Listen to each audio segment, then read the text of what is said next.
Hello students, कैसे हैं आप सब लोग। वेलकम है आपका योद्धा बैच में। और आज हम लोग डिसोल्यूशन को एंड करेंगे पूरी तरीके से। मैंने आपको जितने भी क्वेश्चंस कराए हैं क्लास, जम के उन क्वेश्चन की प्रैक्टिस करना। और इस चैप्टर को एंड करने से पहले एक बात और बता देता हूं, आज की वीडियो में दो मोस्ट इंपॉर्टेंट खतरनाक क्वेश्चंस हैं, मैं वो कराऊंगा, तो वीडियो एंड तक देखना। साथ में क्लास डिस्क्रिप्शन बॉक्स में लिंक दे रखा है मैंने अपनी बुक का। आप मेरी बुक से class objective, class questions, short questions और जितने भी डिफरेंट काइंड ऑफ क्वेश्चंस बन सकते हैं बोर्ड एग्जामिनेशन में चैप्टर वाइज अकाउंट से क्वेश्चन बैंक में, आप उसको भी फॉलो करना। डेफिनेटली क्लास इसको फॉलो करने के बाद आपके अकाउंटेंसी में तो कोई प्रॉब्लम नहीं आने वाला। ठीक है, तो स्टार्ट करते हैं class part number 10। Dissolution of partnership में जर्नल एंट्रीज हम लोगों ने काफी सारी बना ली। एक क्वेश्चन और है जर्नल एंट्रीज का। नियति, कार्तिक और रातिक तीन पार्टनर है, इनकी रेशियो है 5:3। बिजनेस डिसॉल्व हो गया 31 मार्च को और कोर्ट के ऑर्डर से डिसॉल्व हुआ। आपको पता है कि डिसोल्यूशन अलग अलग तरीके से हो सकता है, उसमें एक ये भी है, कोर्ट आपको ऑर्डर देता है कि भैया आपका बिजनेस अब बंद करने का टाइम आ गया, बंद कर दो। ठीक है, और इन्होंने सारी की सारी चीज़ें ट्रांसफर कर रखी हैं। इसके अलावा आपको 6 पॉइंट दे रखे हैं और आपको इनकी क्लास जर्नल एंट्री पास करनी। सबसे पहले आप एक फॉर्मेट बना लो जर्नल का, इन the books of Niyati, Kartik और Ratik. Journal in the books of, heading डालो journal in the books of Niyati, Kartik और रतिक। आप क्लास पूरा नाम लिखना। ये है डेबिट, ये है क्रेडिट, ये है लेजर फोलियो, डेट नहीं होता है इसके अंदर, पर्टिकुलर्स, मोर एवर आप सीरियल नंबर डाल सकते हो। ठीक है, अब सबसे पहला पॉइंट लिखा हुआ है कि an unrecorded liability 45,000 paid by Niyati. अगर कोई भी लायबिलिटी नियति पे कर रही है तो रियलाइजेशन में डेबिट साइड लिखोगे, है ना, टू नियति, तो आप एंट्री पास करोगे। Realisation account debit, realisation account debit to Niyati capital account, to Niyati capital account. कितना है क्लास? 45,000, 45,000। नरेशन लिखोगे, being unrecorded liability paid by Niyati, being unrecorded liability paid by Niyati, paid by Niyati. ठीक है, पहले एंट्री हमारी हो गई। Come to second entry, creditors 67,000 due to paid accepted furniture 35,000 and balance paid to them in cash. 67,000 के craters हैं, उनको आपने 35,000 की फर्नीचर दे दी। देखो इसकी तो कोई एंट्री पास नहीं होगी। ठीक है, तो बच्चे 32,000 और, तो 32,000 आप उनको कैश पे कर दोगे। तो एंट्री क्या करोगे? Realisation account debit, realisation account debit to cash. जब भी आप पेमेंट डेबिट साइड करते हो ना, तो एंट्री क्या होती है? Realisation to cash. कितना है क्लास? 32,000, क्योंकि 67,000 का टोटल था, 32,000। नरेशन लिखोगे, being amount paid to creditors, amount paid to creditors, कि आप जो पैसे हैं वो क्रेडिटर्स को पे कर रहे हो। सी पॉइंट है class, Kartik had given a loan of 18,000 to the firm which was paid to him. Kartik ने लोन दिया था तो हम पे करेंगे भाई, सीधी सी पे करेंगे। अगर हम Kartik loan to cash, entry क्या होगी? कार्तिक लोन अकाउंट डेबिट, क्योंकि ये वो लोन है क्लास, हम लोन की पेमेंट करते हैं कैश में, पार्टनर्स के खुद के लोन की। तो पार्टनर लोन टू कैश, या अगर उसे कोई एसेट दे रहे हैं तो पार्टनर लोन टू रियलाइजेशन, ये एंट्री पास होती है। ठीक है, कार्तिक लोन टू कैश है बैंक, कार्तिक ने लोन दिया था, being Kartik loan paid, being Kartik loan paid, Kartik के लोन की आपने पेमेंट कर दी। तो कितना है क्लास कार्तिक का लोन जो है? 18,000। ये हो गया क्लास 18,000, 18,000 कार्तिक के लोन की आपने पेमेंट कर दी। Right. D, stock worth ₹85,000 taken over by Ratik 72। भाई कितने का है उससे मतलब नहीं, रातिक ने 72 लिया है तो बाई साइड आएगा by Ratik. Ratik capital account debit, Ratik capital account debit to realisation, Ratik capital account debit to realisation account. Narration लिख देना class, being stock taken over by Ratik, taken over by Ratik. Stock जो है वो रतिक ने ले लिया है और कितने? 72,000 का लिया है, 72,000। 72,000, ठीक है। डी के बाद नेक्स्ट पॉइंट है ई पॉइंट, एक्सपेंस ऑन डिसोल्यूशन 6,000 और पेड बाई कार्तिक। अगर कार्तिक पे कर रहा है तो एंट्री होगी realisation account debit, realisation account debit to, कौन पे कर रहा है class? Kartik, to Kartik capital account, ठीक है। तो कितना अमाउंट क्लास आएगा? 6,000 रुपये, ठीक है। 6,000, 6,000 और नरेशन लिखोगे being realisation expense paid by Kartik, ठीक है। तो जो हो रहा है नरेशन वो लिख दोगे, मैं नहीं, अगर ये सही है आपका नरेशन लिखा है आपने, जो भी लिखा है बस अगर आपने, तो नंबर आपको मिल जाएंगे, ठीक है। लॉस ऑन डिसोल्यूशन, अगर लॉस है तो आपको पता है लॉस में पार्टनर्स कैपिटल अकाउंट डेबिट होता है, गेन में पार्टनर्स कैपिटल अकाउंट क्रेडिट होता है। तो लॉस में partners capital account debit to realisation account, क्योंकि अगर आप रियलाइजेशन अकाउंट बनाते हो तो लॉस इधर आता है, तो बाई पार्टनर्स कैपिटल अकाउंट, तो partners capital account debit to realisation, लिखो partners capital account debit to realisation. तो पार्टनर्स कौन कौन है? टू रियलाइजेशन अकाउंट, पार्टनर्स कौन कौन है? नियति Kartik Hrithik, Niyati Kartik Hrithik to realisation account 532, 5/10, 3/10, 2/10, कितना लॉस है? 40,000 का, ठीक है। तो ये आ गया क्लास 40,000, 10 से divide 4, 4 into 5 20,000, 4 into 3 12,000, 4 into 2 8,000। Being realisation loss, being realisation loss debited to partners capital account, ठीक है। चलो, तो हमारा क्लास ये क्वेश्चन हो गया, 6 पॉइंट थे। होपफुली 6 नंबर का एग्जामिनेशन में अगर आता है तो आपको कोई दिक्कत परेशानी नहीं होगी। और जनरल एंट्री मुझे रियलाइजेशन से अच्छा लगता है, क्योंकि आपको टोटलिंग कैलकुलेशन इन सबसे बच जाते हो, और अगर एक पॉइंट गलत है स्ट्रेटली उसी का कटेगा नंबर, बाकी पॉइंट के नंबर आपको मिल जाएंगे। Now move to question number 6, और ये हमारी क्लास का आखिरी क्वेश्चन है, इस पूरे चैप्टर का आखिरी क्वेश्चन। तो अच्छे से समझना कि इसके कुछ एडिशनल पॉइंट मुझे ऐसे लगे जो बहुत काम के थे, तभी मैं डिस्कस कर रहा हूँ। अनिल, भानु और चंदू, रेशियो है 3/5, 1/5, 1/5, ठीक है। इनकी बैलेंस शीट में सारी चीज़ें आपको पता, कैपिटल रिकॉर्ड नहीं करोगे, अनिल का खुद का लोन अकाउंट में जाएगा, बाकी बांटने के लिए कुछ है नहीं, कैश अकाउंट में आता है। सबसे पहले क्लास हम क्या करेंगे? बैलेंस शीट खाली करेंगे। क्वेश्चन की रिक्वायरमेंट देखो, आपको पूछा रियलाइजेशन अकाउंट है, इट वाज अग्रीड दैट, बहुत सारे पॉइंट है। सबसे पहले हम बैलेंस शीट खाली करते हैं, फिर आगे बात करते हैं। सबसे पहले हम लोग क्या करें? क्रेडिटर्स और लोन यहाँ लिखो, सबसे पहले फॉर्मेट बना लेते हैं। रियलाइजेशन अकाउंट बहुत ही अच्छा क्वेश्चन है, सारे अच्छे पॉइंट्स इसके अंदर भरे हुए हैं, तो आपको अच्छे से समझना चाहिए। पर्टिकुलर्स अमाउंट डेबिट क्रेडिट, तो यहाँ लिखेंगे to sundry assets by sundry liabilities, और एक एक करे क्लास हम सारी की सारी एसेट्स लाइबिलिटी लिखते हैं। सबसे पहले बाई लिखना बंद करो, अब तो बाई लिख ही चुके हो आप, हेडिंग डाल चुके हो। क्रेडिटर्स लोन, तो क्रेडिटर्स कितने का है क्लास? 60,000, लोन है 15,000 का। क्रेडिटर्स 60,000, लोन 15,000 है। पीएफडीडी 12,000 का है, पीएफडीडी वो भी लिखोगे ना। क्रेडिटर्स 60,000, लोन 15,000, पीएफडीडी ये रहा, ठीक है, ये भी लिखोगे। इधर data stock furniture computer sundry asset, data stock furniture, debtors stock furniture, data stock furniture, computer sundry assets, computer sundry assets. तो सन्ड्री एसेट है 1,70,000 का, सन्ड्री एसेट है 1,70,000। कंप्यूटर है 80, 10,000 का फर्नीचर, कंप्यूटर है 80, फर्नीचर है 10,000 का।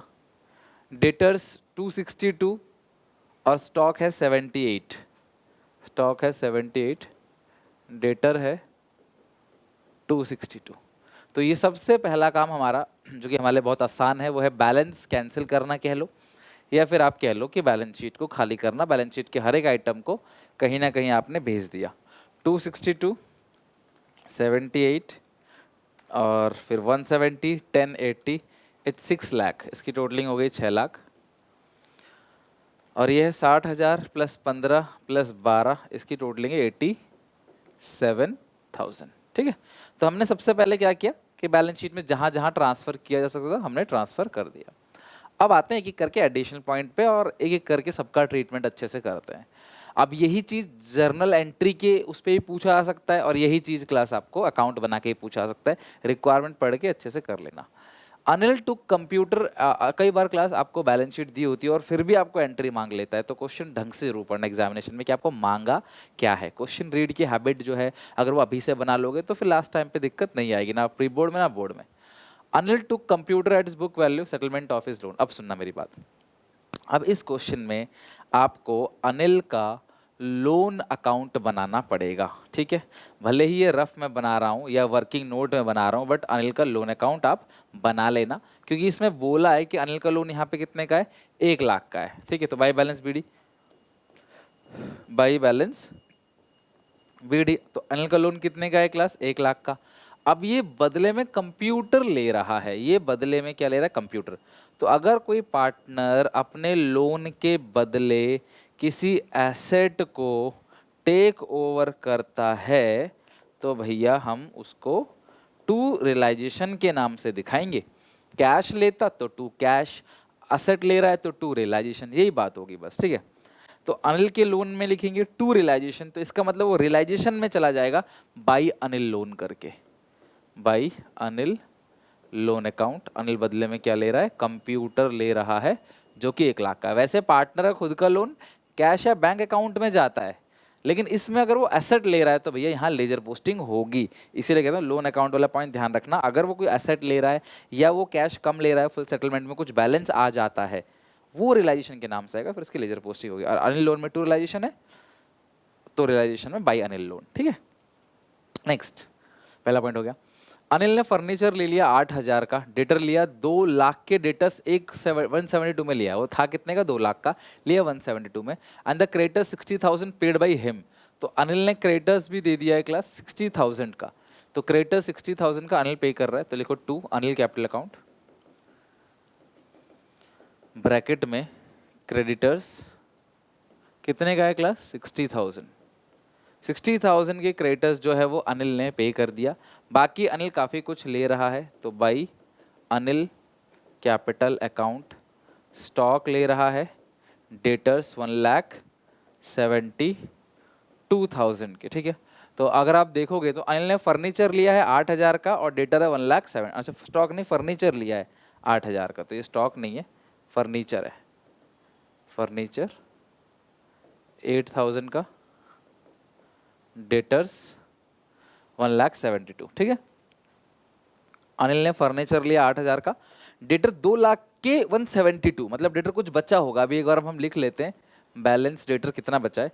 तो अगर आप यहाँ देखो डेटर्स है कितने के, 262। हमेशा ध्यान रखना यहाँ से चेक करना है, बैलेंस शीट से नहीं। डेटर है 2,62,000 के, जिसमें से 2 लाख के डेटर जो है वो सेटल हो गया कितने में, 172 में। तो अभी भी 62,000 के डेटर्स हमारे पास बचे हुए हैं, आप इस बात का ध्यान रखना। 62,000 के डेटर्स अभी भी हमारे पास बचे हुए हैं। ठीक है, ओके आगे देखते हैं। पहला पॉइंट क्लास हो गया ना, यहाँ पे अनिल ने फर्नीचर ले लिया 8,000 का, डेटर वाला पॉइंट खत्म हो गया। 60,000 क्रेडिटर्स भी पे कर दिए, वो खत्म।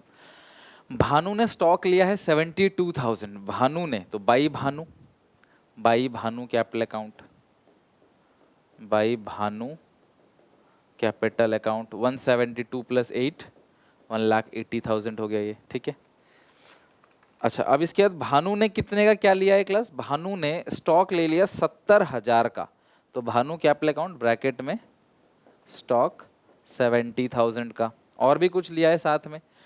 And sum of sundry asset at 72, कुछ सन्ड्री एसेट 72,000 में ले लिया है, जो कि बुक वैल्यू से 10% कम है, सन्ड्री एसेट। तो फिर बाई भानु लिखो, नहीं तो आप एक ही ऐसे नीचे हेडिंग डाल के भी दिखा सकते थे, कोई प्रॉब्लम नहीं है। सम सन्ड्री एसेट, ठीक है, सम सन्ड्री एसेट जो कितने में लिया है, 72,000 में सम सन्ड्री एसेट लिया है कुछ। तो जो भी सन्ड्री एसेट था हमारे पास वो कितने का था, देखो आप चेक करो, सन्ड्री एसेट था कितने का, सन्ड्री एसेट्स था 1,70,000, ठीक है, जिसमें से कुछ सन्ड्री एसेट हमें नहीं पता वो कितना है, लेकिन लिया उसने 72,000 में, जो कि 10% बुक वैल्यू से लेस है, तो ये है बुक वैल्यू, ठीक है। मतलब उसने क्या किया, कुछ सन्ड्री एसेट उठाया और बोला भैया मैं 72,000 दूंगा, जो कि 10% लेस देन बुक वैल्यू है। यानी ये जो 72,000 है ना, ये रिप्रेजेंट करता है 90% को। तो बुक वैल्यू कितनी होगी, 100%, जो भी बुक वैल्यू होगी वो पूरी होगी, उसमें से 10% काटा तो 72 आया, तो मतलब 72,000 जो है वो 90% पेमेंट है। तो असली वैल्यू कितनी है, 80,000, यानी कि उस स्टॉक की जो वैल्यू थी, सॉरी उस सन्ड्री एसेट की जो वैल्यू थी वो 80,000 थी। अब क्रॉस चेक करो, 80,000 का 10% कितना बनता है, 8,000, घटाओ देखो क्या मिल गया, 72,000, यानी कि ठीक है आपने 80,000 में से 10% घटा के 72,000 की पेमेंट करी है। तो आपके पास बैलेंस कितना बचा, फिर बैलेंस बचा 90,000 का। भाई 1,70,000 का आपके पास सन्ड्री एसेट था, जिसमें से 80,000 के ले गए आप, तो 90,000 का जो है वो अभी भी आपके पास सन्ड्री एसेट 90,000 का अभी भी बचा हुआ है। यानी तुम्हारे पास 90,000 का सन्ड्री एसेट जो है वो अभी भी बैलेंस शीट के अंदर पड़ा हुआ है, 90,000 का सन्ड्री एसेट, ठीक है। चलो, तो सन्ड्री एसेट कितने हैं क्लास, अभी भी पड़ा हुआ आपके पास 90,000 का सन्ड्री एसेट अभी भी पड़ा हुआ है। उसके बारे में भी कुछ बोलता है तो देखते हैं। अभी वैसे हमारे पास दो चीज़ें रखी हुई हैं, अगर आप देखोगे ना, नोटिस अगर आपने किया हो तो आपका डेटर भी है अभी, और सन्ड्री देखते हैं। Chandu took remaining sundry asset, लो बोल दिया, at 90% of the book value less 1,000 as discount. तो चंदू ने रिमेनिंग सन्ड्री एसेट ले लिया, तो लिखो by Chandu capital account, by Chandu capital account remaining sundry asset. कितना बचा था रिमेनिंग सन्ड्री एसेट, 90,000, ठीक है। उसका 90% 81,000 माइनस 1,000 तो 80,000, यानी जो रिमेनिंग सन्ड्री एसेट उसने लिया है वो कितने का लिया है क्लास, 80,000 का। 90,000 के रिमेनिंग सन्ड्री एसेट बचे थे 90,000 के, उसका 90% हो गया 81,000, उसमें से 1,000 आप घटा दोगे तो 80,000। तो रिमेनिंग सन्ड्री एसेट आपके पास जो बचे हुए हैं वो कितने के बचे हुए हैं क्लास, 80,000 के अभी भी आपके पास सन्ड्री एसेट जो रिमेनिंग है वो बचे हुए हैं, ठीक है। ओके सर, ये क्लियर हो गया। अच्छा आगे क्या लिखा है क्लास यहाँ पे, assume that the liability of loan together with accrued interest 300 was not recorded in the books। आप देख लेना क्लास, यहाँ पे जो लोन है ना क्लास, आपके पास एक लोन भी है, इस लोन की पेमेंट 300 के साथ कर देंगे, तो 15,300 रुपये आप पे कर देना टू बैंक करके। क्वेश्चन कह रहा है, अच्छा कौन पे कर रहा है, पार्टनर खुद पे कर रहा है या बैंक से कर, वो पढ़ लेते हैं। चंदू ने असेट ले लिया 90% एंड अज्यूम द लायबिलिटी जो है of loan together with accrued interest. Chandu took over remaining sundry asset और 90% of book value less than 1,000 as discount and assume the liability of loan together with interest 3,000 which was not recorded in the books। तो भैया यहाँ पे चंदू ही पे कर रहा है, तो हम चंदू के नाम से ही दिखा देंगे, चंदू पे कर रहा है to Chandu capital account. Chandu loan की पेमेंट कर रहा है प्लस इंटरेस्ट, तो लोन कितने का है 15,000 प्लस अक्रूड इंटरेस्ट 300, तो 15,300 चंदू क्या कर रहा है, उसकी पेमेंट कर रहा है, ठीक है। एक्सपेंस ऑन डिसोल्यूशन जो है वो एक क्लास, ये एक बार इसको हटाओ सारे points. Expense on dissolution 2700, remaining debtor sold to a debt collecting agency 50% of the book value. तो यार देखो सबसे पहले यहाँ पे टू बैंक लिखो, एक्सपेंस ऑन रिलाइजेशन यानी कि रिलाइजेशन एक्सपेंस, कोई लायबिलिटी रह तो नहीं गई, क्रेडिटर्स हो गया, लोन हो गया, पीएफडीडी कोई लायबिलिटी नहीं होती, ध्यान रखना 2700। और जो बाकी आपके डेटर्स हैं बाई बैंक, रिमेनिंग डेटर 62,000 का था, तो 31,000 में उसको आपने रियलाइज कर दिया। देखो यहाँ पे देखो, the expense on dissolution 2700, the remaining debtors were sold at debt collecting agency. Debtor था 2,62,000 का, जिसमें से 2 लाख के डेटर हट गए, 62,000 के डेटर बचे हुए हैं, तो 62,000 के डेटर को 50% 31,000 में क्लास आपने एक डेट कलेक्टिंग एजेंसी को बेच दिया। मतलब कुल मिला के आपने किसी को दे दीजिए, उधार की वसूली करते हैं, 31,000 आपको उससे मिल गया। अगर आप देखो डेटर का हिसाब किताब हो गया, स्टॉक का हिसाब किताब हो गया है क्लास, फर्नीचर का हिसाब किताब हो गया है, कंप्यूटर का हिसाब किताब हो गया, सन्ड्री एसेट का हिसाब किताब हो गया, इधर क्रेडिटर्स का सेटलमेंट हो गया है, लोन का हो गया, बस खत्म। तो आपने सारी एसेट सारी लायबिलिटी को सेटल कर दिया। बस इसमें जो एक खास पॉइंट था जिसकी वजह से मुझे कराना था वो ये पॉइंट कि अगर कोई 72,000 या किसी वैल्यू में ले रहा है being 10% less than book value, यानी ये फिगर 90% है, डिवाइड बाई 90 इंटू 100। अगर ये being 20% less than book value होता तो divide by 80 into 100। Being 10% more than the book value होता तो डिवाइड बाई 110 इंटू 100, तो वो फिगर 110% होती। नहीं तो आप एक्स मान के कर लो, वो आप कर ही लोगे, ठीक है। तो ये हो गया क्लास। अब टोटलिंग करते हैं। बड़ी साइड कौन सी है? 6,60,000, 15,300 और 2,700। 6,78,000 इसकी टोटलिंग है। 6,78,000, 6,78,000। तो ये हो गया 6,78,000, ये साइड बड़ी है। 6,78,000, 6,78,000, 6,78,000, 58,000 का क्लास यहाँ पे लॉस आ रहा है। 58,000 जो लिखोगे आप by realisation loss transfer to capital account of. अब इसमें 3 पार्टनर होंगे, अनिल अनिल भानु चंदू 311, अनिल भानु चंदू 311, 5 से डिवाइड दो, 11,600, 11,600, 34,800, ठीक है। ये हो गया क्लास आपका पूरा का पूरा realisation account. I hope class relation account का रिलेशन लॉस भी आ गया, एंड इसके साथ ये पूरा का पूरा क्वेश्चन भी एंड हो गया। अच्छा क्वेश्चन था, तो आप चेक कर लेना क्लास। कहीं कोई डाउट हो तो क्लास कमेंट सेक्शन में आप पूछ सकते हो, राइट। तो ये खत्म, दी एंड। इसके साथ ये पूरा का पूरा चैप्टर भी क्लास खत्म हो गया, और साथ में आप लोगों का फर्स्ट पार्ट यानी पार्टनरशिप की जो बुक थी पूरी की पूरी 36 मार्क्स तक की, वो कवर हो गई अच्छे से। अब हम लोग क्लास इसके बाद अच्छे से सेकंड पार्ट पूरा कवर करेंगे 24 मार्क्स का। देन हम लोग क्लास फाइनल थर्ड बुक पे, वॉल्यूम नंबर 3 पे, financial statement and it's analysis पे चलेंगे। आप सबकी रिस्पॉन्सिबिलिटी ये है, आप 2 दिन 3 दिन 1 हफ्ता जितने का ब्रेक लेना चाहते हो ले लो, मुझे बता देना क्लास। लेकिन आप प्रॉमिस करो खुद से कि पार्टनरशिप अच्छे से खत्म करके साइड में कर देना। हर चैप्टर से 3-3, 4-4, 5-5 क्वेश्चन रिवीजन जरूर कर लेना, और डिजोशन चैप्टर में से class 3-4 journal entry, 3-4 full fledged question बना लोगे। रिलाइजेशन एक्सपेंस का ट्रीटमेंट समझ लोगे, I think more than enough. So मिलते हैं नेक्स्ट वीडियो में। अगर आपको लग रहा है कि ये वीडियो हेल्पफुल है तो प्लीज़ अपने क्लासमेट दोस्तों में शेयर करें। फ्री ऑफ कॉस्ट पूरे क्लास 12th का सिलेबस योद्धा बैच में अकाउंटिंग को बीएसटी का हम यहाँ पे कर रहे हैं। उम्मीद है क्लास आप इस वीडियो को सारे बच्चों तक पहुँचाओगे। सो मिलते हैं नेक्स्ट क्लास में। Till then take care, bye bye. अच्छे से रिवीजन करके आना, पढ़ के आना, ताकि कंपनी में पूरा मजा आए और कंपनी क्लास अच्छे से 24 मार्क्स हम सिक्योर कर सकें। Okay, bye.